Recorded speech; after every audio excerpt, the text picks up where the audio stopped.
So today we're going to do an episode about the scariest U.S.-China news story I've seen in years. Reports over the past week that, quote, the U.S. has intelligence that the Chinese government is considering providing Russia with drones and ammunition for use in the war in Ukraine. We're recording this on February 27th. Would China really do it? What does that mean for the world if the U.S. and China end up on opposite sides of a proxy war? To discuss today, I have on Georgetown's Dennis Wilder, a longtime CIA veteran who served as a director on the China desk under the Bush administration, spent 6 years under Obama editing the presidential daily brief before concluding his career in government as the CIA's deputy assistant director for East Asia and the Pacific. Dennis, welcome to China. Great to be here. Thank you, Jordan. What is she thinking? So, Jordan, let me start somewhere where people often don't start on this subject. And I think they're overlooking something very major here.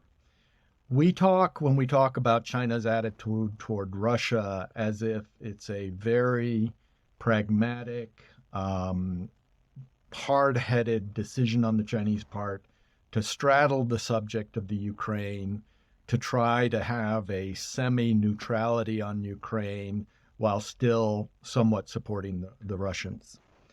I think that's all true, but I think what is missed is the personal dimension of Xi Jinping and his relationship with Putin. And the reason I think this is important is because Chinese foreign policy today is not made by the foreign ministry. It is made by Xi Jinping.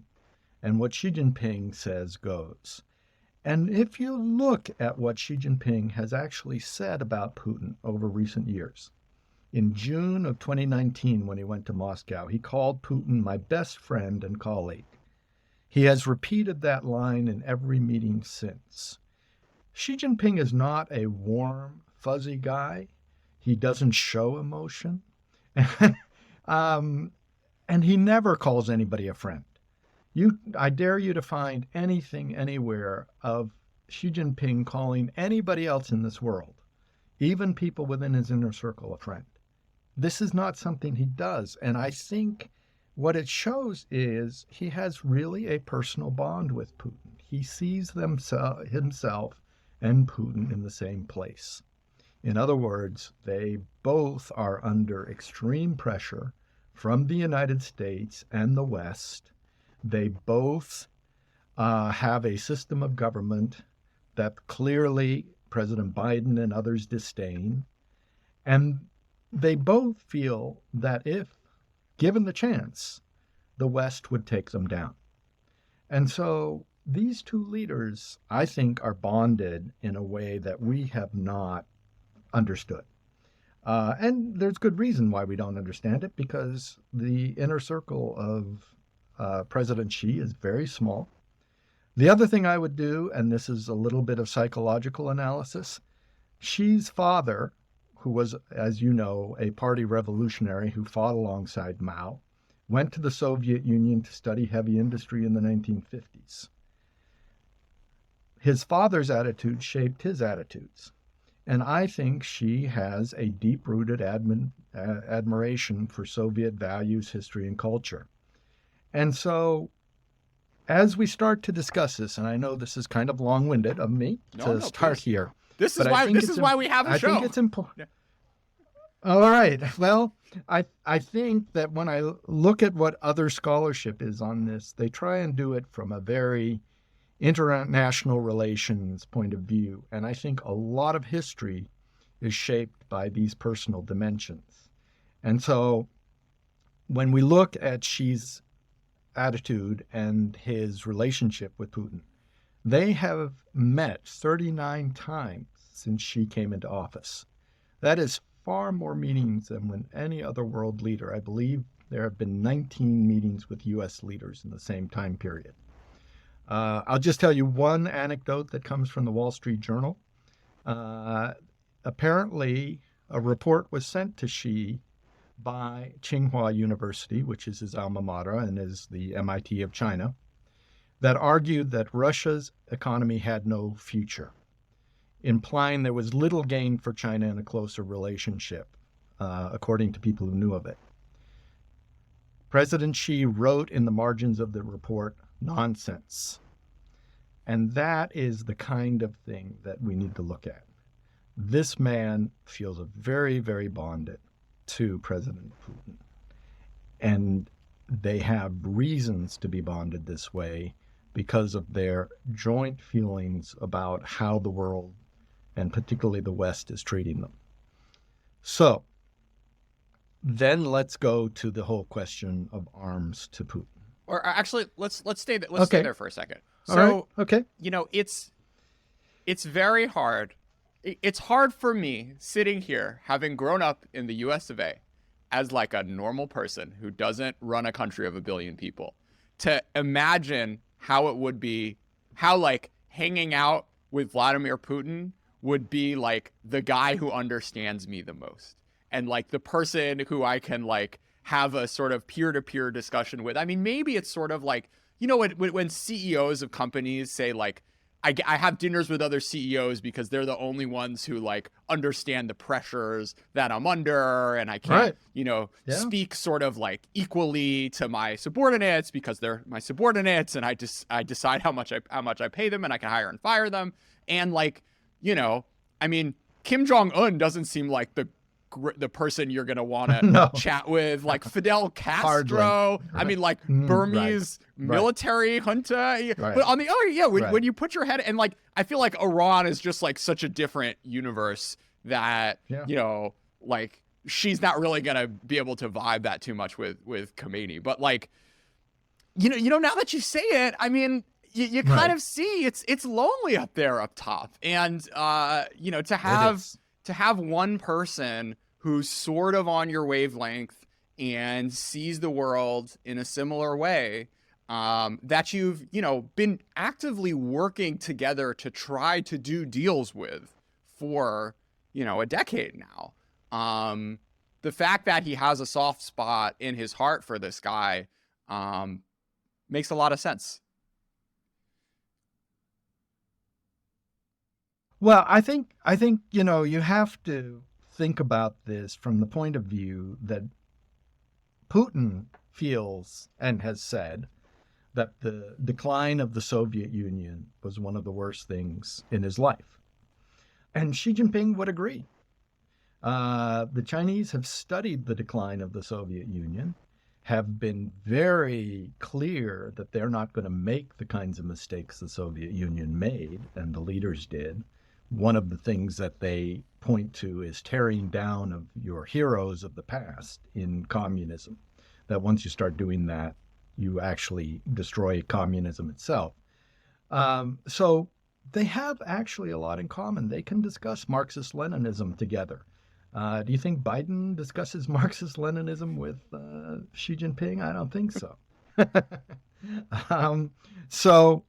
There is more bonding there. One other myth I would like to kind of take a shot at is this idea that Xi Jinping now sees Putin as a junior partner in the relationship. I don't think that's true. I think he sees him as an equal. I think he still admires Russia. I think he sees Russia as a country with a huge nuclear force, huge capabilities, having a rough time, no question about it, in the Ukraine, but not necessarily somehow seeing that the Russians are lesser to China.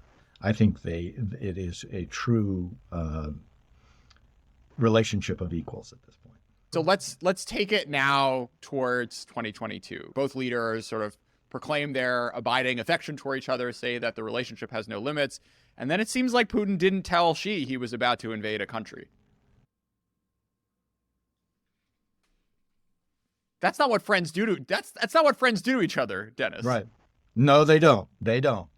And I think that probably Xi would have been very disturbed with his friend.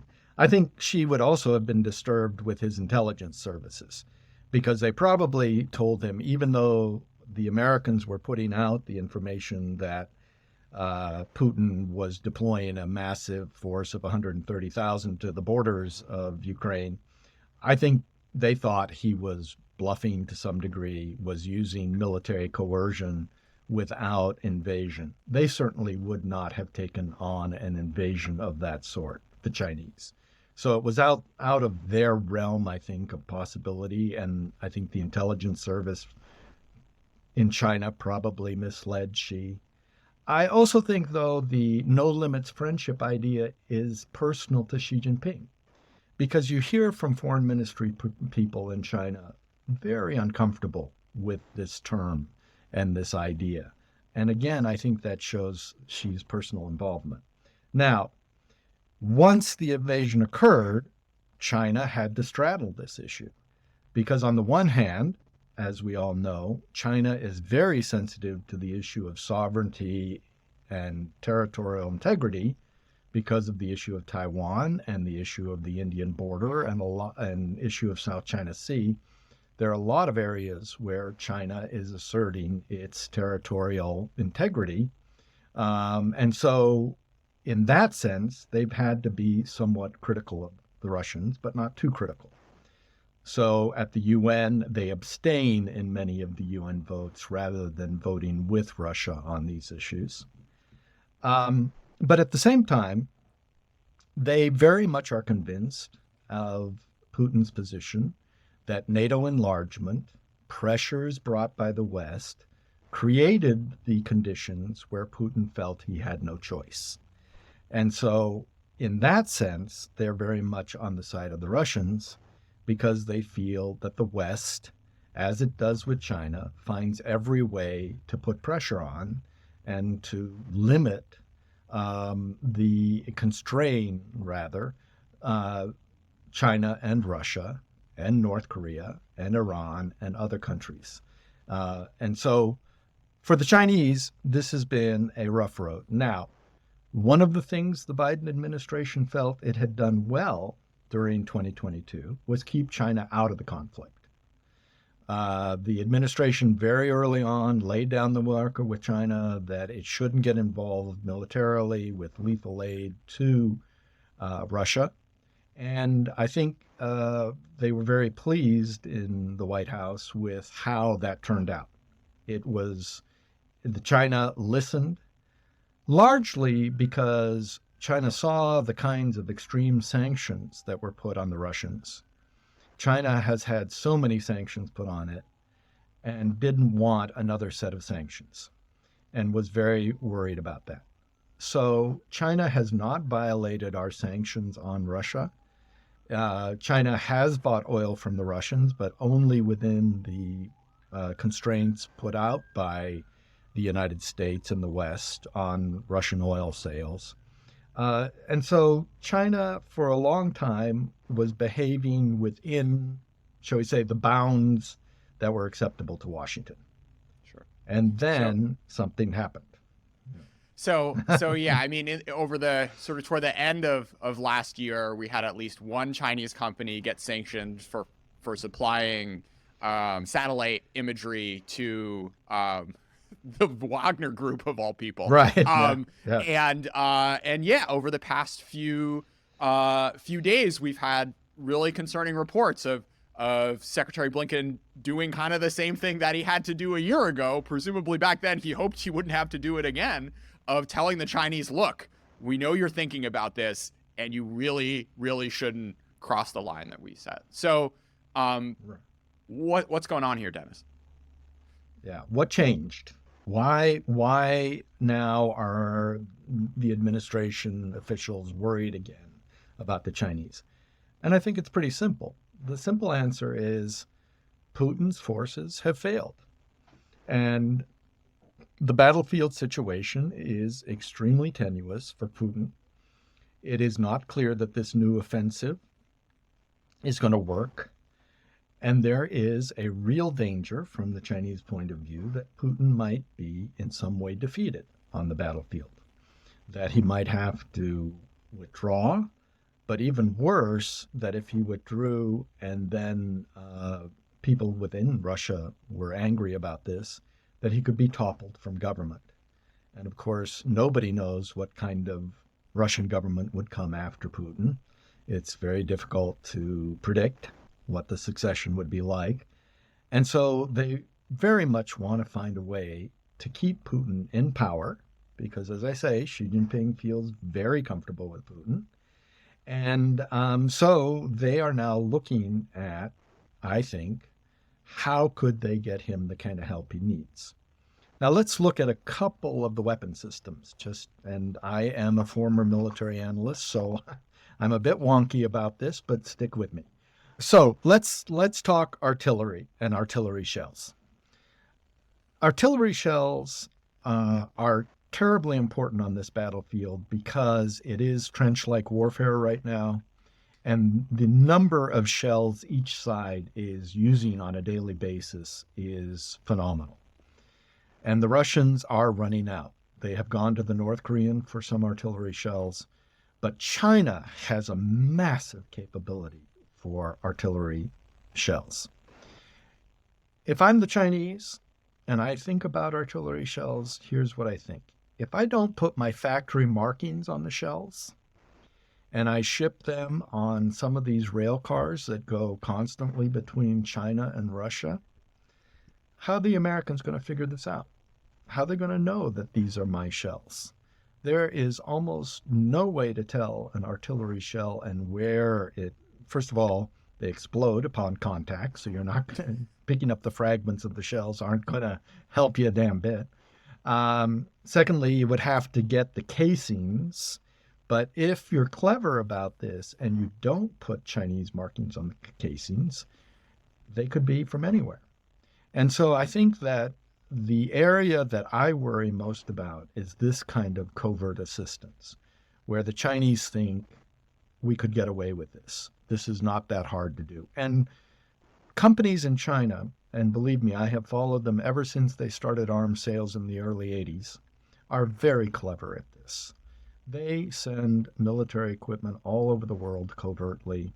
We've caught them sometimes. We haven't caught them other times. They know how to do this. They know how to sterilize rifles and artillery shells and all of these kinds of things so that you can't tell the origin. They know what we look for when we're looking for the origin of equipment like this. So my biggest worry is that they will think they can covertly get some of this stuff into Russian hands. The step beyond that is interesting is if this Der Spiegel report is right, and I guess Congressman McCall also said this yesterday, that China is thinking of drones to Russia. That's a very different thing. Very difficult to hide that these are Chinese drones. You can see already the way that the Ukrainians were able to figure out the Iranian drones and show evidence of it. I think it'd be very, very difficult to hide the fact that these are Chinese drones.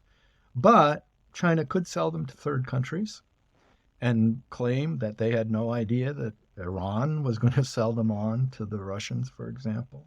There are a lot of ways that you can do this with some degree of plausible deniability, although I think that once we get to a step like selling the drones, by the way, the drones would be incredibly effective for the Russians. They're very good drones, very sophisticated drone technology in China, much more sophisticated than what the Iranians have provided to the Russians. So these could be battlefield game changers. And that's exactly why Russia wants them. And that's exactly why China is tempted. And what we're dealing with now is a Chinese cost-benefit analysis. How much is it worth to do this? Is this what we need to do? Is Putin in such a dire situation that we've got no choice but to do this? So many interesting dynamics at play here. I mean, one, we've got like the face dynamics of Putin having to be like, guys, I'm on my last legs here. Please help me out. Another interesting thing, just coming back to like the whole friendship dynamic earlier. Another thing that I think is really interesting is like, on the one hand, Dennis, like you can scrub out the markings and put them on different trains and put them under bananas or, whatever. But like, what's clear through this reporting over the past week is that, this decision doesn't happen anywhere but from the top. And however much people want to American intelligence capabilities in China, it's clear that it's clear, I think, that that decision could not be made without America realizing it. So yeah, even if you can't sort of like create a like really great sort of like Department of Justice indictment on whoever is managing the factory that's scrubbing off the Chinese characters, I don't think that we're in a world in which America wouldn't know pretty quickly that China has changed its sort of policies towards arming Russia, because like it would have to be large. Like you would only make this decision if it was large enough to potentially have a battlefield impact. And that is the sort of thing which I don't think you can end up really hiding for too long. No? Yeah, I would agree. I would put it a little different way. And that is, if I had to bet money, and I'm not reading intelligence right now, I don't hold clearances right now, so I want to be clear on that. But if I had to bet money, our intelligence is probably coming more from inside Russia than it is inside China. And so I think that we seem to have very good intelligence on the Russians and what they're doing. And I would think that if the Chinese made the decision, we would probably see reflected first on the Russian side. And so I agree totally with your point that this is not going to be hidden completely from sight. There's no way to do that. But of course, what the Chinese are looking for is plausible deniability, right? You know what would be really funny, Dennis? If the Chinese actually had no interest in doing this at all, and they were just saying to the Russians, yeah, we're thinking about it, to like not make them feel bad. that could be. And then that's what America's picking up and freaking out on, even though she's like, no way, like I don't want to bet on this losing horse, like this is a terrible idea, but they just don't want to tell it to the Russians. Right. I hope that's the case. That makes me feel a lot better. It would. I want to add one element to this that nobody talks about, and I think that it's really important in Xi Jinping's calculation, and that is the Taiwan situation and Taiwan contingency. We all know that Xi Jinping is building up his capability in case he has to invade Taiwan or take military action, blockade, whatever, against Taiwan.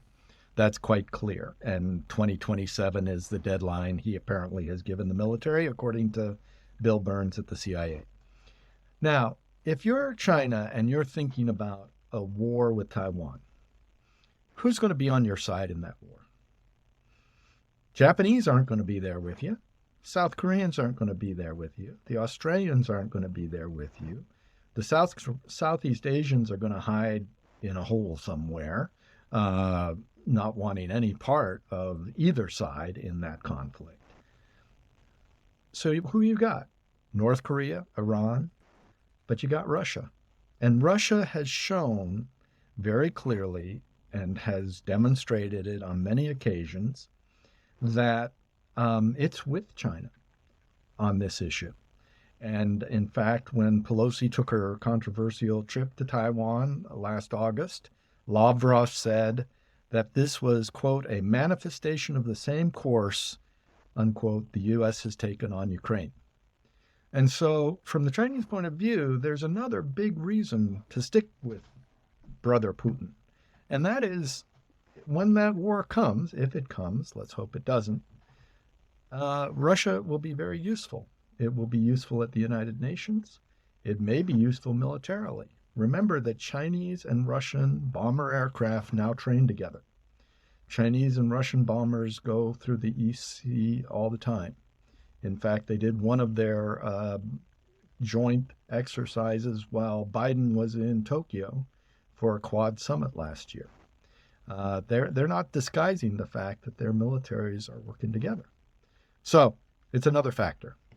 One like theory of the case for Xi deciding to do this is he like already is convinced the Cold War has reached another level and he wants to get there faster than the US does. Is that my framing? Frame that, if I can give it a try. Yeah. Is that Xi has concluded that we are in a new Cold War. that this is the moment when the new Cold War starts. And that given that it's the new Cold War, then being willing to take whatever pressure the United States decides it has to take in terms of sanctions against China is worth it, because you need to keep Russia viable. You need to keep Putin viable, and you need to keep him viable because we are now involved in the great, shall we say, global conflict between the United States and, maybe to put it in Biden's term, the democracies versus the autocracies. That this has really now come to an ideological battle, and it's no longer at a lower scale, but rather we are really into the new Cold War, and China must take a lead. China must take a stand. Let's stay on the dark timeline for a second. So she believes that and ends up making a decision to send drones, artillery, RPGs, whatever, to Russia. What do Biden and the Europeans do? How does this change? How irrevocably does this change the dynamic and relationship between China and the rest of the world? I think with the United States, it is pretty devastating to what's left of the relationship. Biden has clearly indicated that he wants to build a floor under this relationship and doesn't want it to get to the level of conflict, doesn't want to get it from strategic competitors to strategic rivals. This would be an indicator that China doesn't see that floor as necessary at this point. That there are bigger equities involved here than just playing nice with Washington. That Washington has got to be backed off, and one of the ways of backing Washington off is to help Putin, if you will, win his war, whatever that means. And I'm not sure I know how to define a win in Ukraine, but help Putin certainly not lose his war. Really would make it very tough for the United States, given the current attitudes in the U.S. Congress, and to some degree the polling data on the American public attitudes, for the administration to find a way to put a floor under the problems in the relationship. It would be devastating. I think it would be devastating to the relationship with the Europeans. Already, it has been remarkable how much change there has been in attitudes in capitals such as Berlin on China. It used to be that economics ruled. That isn't the case anymore.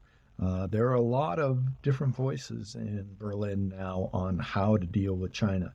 And so it would be a tectonic plate shift if the Chinese begin to all out support Putin and his war in the Ukraine. So what can we live in some hypotheticals for a second? What falls out of that tectonic shift? Well, first of all, the Biden administration, NATO, and others would have to decide what is the price that they're going to try to make China pay.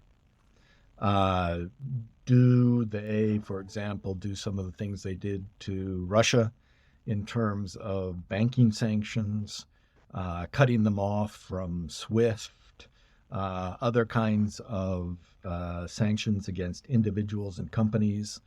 How far do they go in trying to make China pay?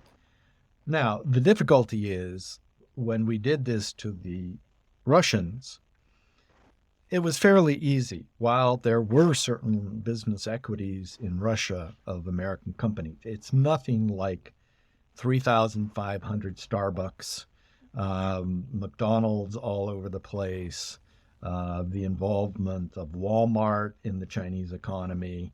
There are very big American players with very big stakes, and I can tell you that those companies are starting to sweat right now. because they certainly do not want the kind of pressures on them. I mean, look at Apple. If the United States government were to tell Apple that it has to somehow back off of manufacturing in China, there's nowhere for Apple to go right now that can replace those Foxconn factories. People talk about India, but India doesn't have the infrastructure yet for that kind of thing. They can do some things, but it would be a huge effect on the American consumer. And so the decisions that Washington would have to make, the decisions to put pressure on the Chinese, to make the Chinese pay a price. The question is, how high a price would we really be willing to put on the Chinese, given that the Chinese economy is so integrated with the American economy? After all, last year, we had the highest year of trade between China and the United States ever. You know, another dynamic I thought of is it's like the floor falls, but the ceiling also drops pretty dramatically as well. Right. And you know, it's because the sort of already today there's basically no room in the dialogue or discourse for ever saying, you know, for ever proposing anything remotely constructive with respect to China. We just had Balloongate. And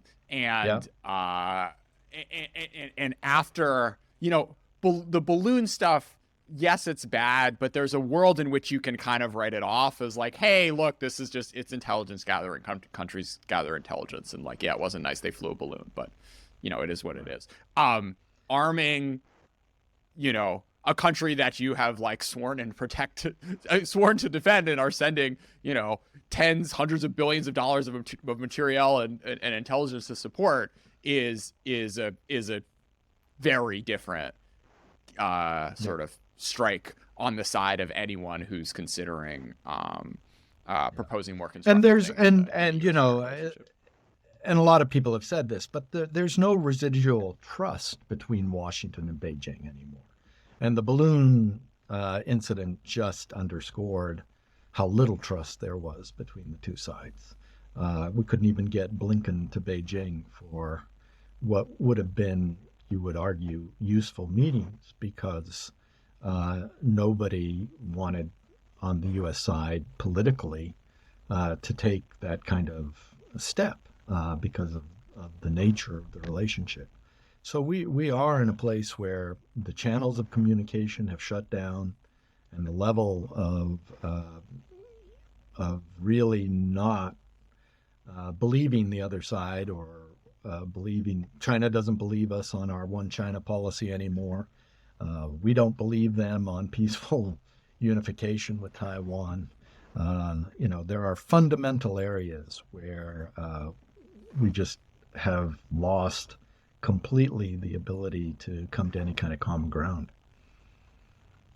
All right. So we talked dark timeline. Let's talk slightly less dark timeline. Xi as peacemaker. Is he gonna swoop in and earn his Nobel Prize? What's going on here? I'm sure he'd like to earn a Nobel Prize. You know, first of all, the way the Chinese rolled this out was interesting and instructive. They don't even call it a peace proposal. They call it a position paper.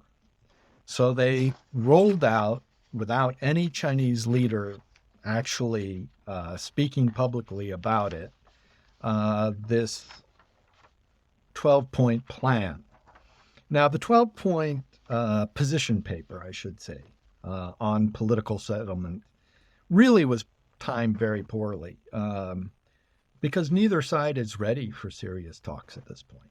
Putin hasn't shown an interest in talks at all, and certainly Zelensky has not shown an interest in any kind of ceasefire or any kind of talks. So it was kind of a stunt on the first anniversary of the war, rather than any kind of reflection on the battlefield conditions. And that lessens its utility. It does backhandedly criticize Russia on the question of respect for sovereignty under the UN charter. So that's something the Russians probably weren't happy to see. But it also backs Moscow in that it says that the legitimate security interests and concerns of all countries must be taken seriously and addressed. So China tries to have its cake and eat it too in this position paper. And I think my own view is Zelensky reacted really cleverly and savvy way of reacting to it, which he said, great, good to see your proposal. Let's sit down and talk about it. Now, of course, Xi Jinping has not talked to Zelensky since the war started. And so for Zelensky kind of threw it right back at him. He kind of said, back at you. You put a proposal on the table? Great. So sit down with me. Let's have a video chat. You know, maybe you can come here to Kiev, whatever. Which I doubt. Okay, wait. Okay. Can you imagine the world in which he goes to Kiev and like a bomb falls 20 feet away from him? I mean, you know. Yeah, it'd be great. Why not? That train ride isn't that bad, is it? The 10 hours. I think, and you know, I don't want to be overly critical of the Biden administration on this, but I think the Biden administration response was too dismissive. It wasn't useful to just kind of backhand the Chinese and say, there's nothing here. There's nothing to see. Because the problem with that is you let the Chinese off the hook at that point. The Chinese can now say, well, we tried. We tried to be a peace negotiator, and what did you do? You rejected us. You don't really want peace. You want this war to continue indefinitely, and that's what the Chinese keep saying about the U.S. position. And so while I think the Chinese proposal, there's not a lot of there to it, to be honest with you, I think we can more cleverly use it. I think we should follow Zelensky's lead on this. Let Zelensky take the lead in trying to talk to the Chinese about this.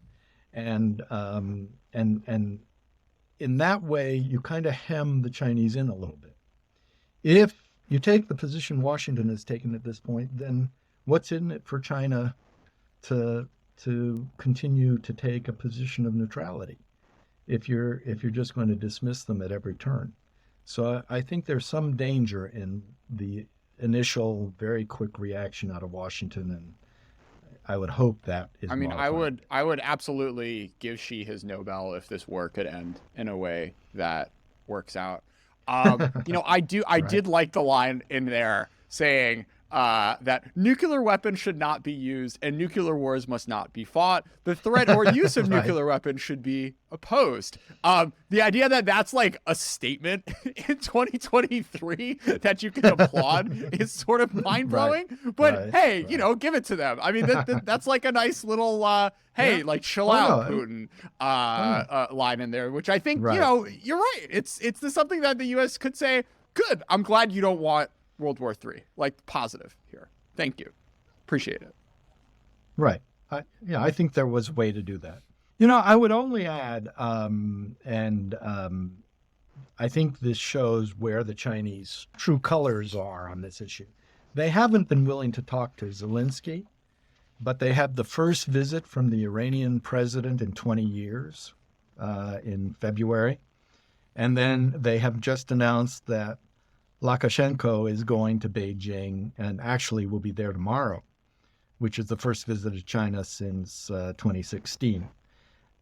I think this shows where China really is. The fact that they don't even dare talk to Zelensky, but they're going to invite all of the pariah states to come to Beijing and to have these discussions. That shows Chinese neutrality is not real. So staying on the sort of like assigning probabilities to our, you know, our central question of will China do it, of really starting to send arms to Russia. I mean, I guess like the factors influencing this are how. So your argument is the central one is that the worse Putin is doing And the likelier that he is, that the likelier it is that that sort of failure on the battlefield leads to real domestic, real chances of him not sort of being in power in 2 or 3 years. That's the number one driver. Are there factors number 2 and 3, or is that one sort of outshine everything else? I think that is the big factor. Another factor, which is very cynically Chinese, but I think is real, is that the more the United States is involved in a conflict in Ukraine and in Europe, and has to expend its energies and resources on the conflict there, the better for China. Because if you look, the United States has talked about pivoting to Asia, more troop presence in Asia. In actual fact, we have not changed our force posture very much at all in East Asia. And we are sending troops back to Europe. We are also using up our defense industrial capability to supply the Ukrainians. And it is clear that Taiwan is second in line. And so there are billions of dollars of U.S. arms sales to Taiwan that are going unfulfilled at this point because of Ukraine. And so is it in the interest of China for this war to continue? I would argue that it is in some ways, because that preoccupies NATO, it preoccupies the United States, and keeps some of the pressure off the Chinese. Розуміємо, всім українцям зараз дуже важко, усім 40 мільйонам українців, але ми переможемо, і це 100%. Слава Україні! Руку тримай міцно, бо в небі свистить знову в небі чути зло, чи то сон. Зірки в печалі схилили орбіти, як в НАТО хилять голову, поки гинуть діти. Мій милий дім, мій маленький всесвіт, я не віддам тебе нікому і побачить весь світ, як Україна зацвіте, в руках тримає безцвіт від русаків, що віддають своє життя за безцінь. Эй, русский корабль, а помнишь те времена, когда мы шли парус за парус рядом, подпирая борта? Хоть и разные были до жути, но пили всегда рядом и до дна. Еще время одуматься есть, пока сверху решают дела. Но брат ли ты мне, залетая в спину из царапов до крови, под частушки Скобеева и прочих уродов басни бредовые. Мы-то вывезем даже удары в спину, в этом не сомневайся. Груз 200-й Джавелин Байрактар. Ну что, брат, решайся. Притруси снігом з неба, кров і змиє весні. На пам'ять лише тільки плач і сльози зловісні. Росія йде допомогти, залишає дірки. Ми всі закарбували собі навіки. Жовто-блакитним небом прикрита моя земля. Паляниці з медом, пам'ятник замість Кремля. Кіборгам з наметом, посланням до корабля. Руський корабель іде нахуй, бо підете до дна. Жовто-блакитним небом прикрита моя земля, паляниці з медом, пам'ятник замість Кремля, кіборгам з наметом, посланням до корабля. Руський корабель іде нахуй, бо підете до дна. Як тобі на холодному полі, де лиш палають тополі. У вас однакові долі, смерть або нити в полоні. Мотори глохнуть в колоні, а ви йдете проти волі. Прямо на смерті на полі, де лиш палають тополі. Вам нашкребемо на тілі символи всім зрозумілі. Бачиш, твій брат і не в силі іти назад до Росії. І доки мати на кухні десь там поближче к Ростову втирає очі напухлі, сина ховаємо знову.